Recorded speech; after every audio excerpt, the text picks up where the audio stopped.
السلام عليكم ورحمة الله وبركاته. هلو everybody. مرحب بكم في درس جديد مع قواعد نطق اللغة الإنجليزية. والنهاردة يا جماعة هنتكلم في حرف محير شوية. ناس كتيرة بتتلخبط في الحرف ده، وهو حرف السي.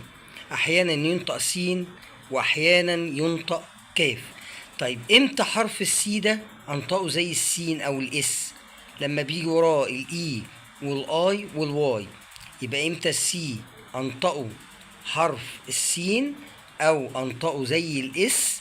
لما بيجي وراه 3 حروف فقط، هو حرف الاي والاي والواي، يبقى انطقها في الحالة دي سين.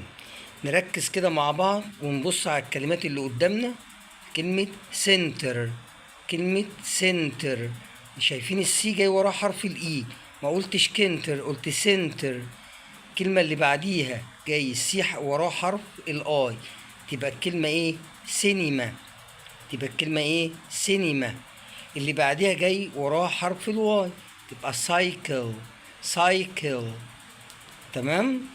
برضو الكلمة اللي بعديها اللي هي دائرة، جاي بعد السي اي، يبقى الكلمة ايه؟ سيركل، سيركل. الكلمة اللي بعد كده اللي هي في المئة، كلمة سنت. تمام، لان السي هنا جاي وراها حرف الاي. يبقى هنا يا جماعه نطلع من القاعده بان حرف السي لما بيجي وراه 3 حروف فقط، لازم شرط اساسي عشان انطق السي سين، لازم يكون وراه حرف الاي والاي والواي. اذا لم ياتي بعدها او بعد حرف السي الاي والاي والواي، ففي الحاله دي بنطقها كاف على طول. زي كلمه كاميرا، كلمة كاميرا اللي هي كاميرا، كاميرا. كلمة يستطيع، كان. سجادة، كاربت، كاربت. كلمة هادي، كول. كرانك يعني ساعد او الساعد. لاحظوا ان هنا ما جاش لا اي ولا اي ولا واي في الكلمات كلها، وانت تقدر ان انت تدرب نفسك وان انت تشوف الكلمات وتركز وانت بتقرا الكلمه. لو السي جه وراها حرف الاي او الاي او الواي انطقها سي، غير كده بتنطق كي او حرف الكاف.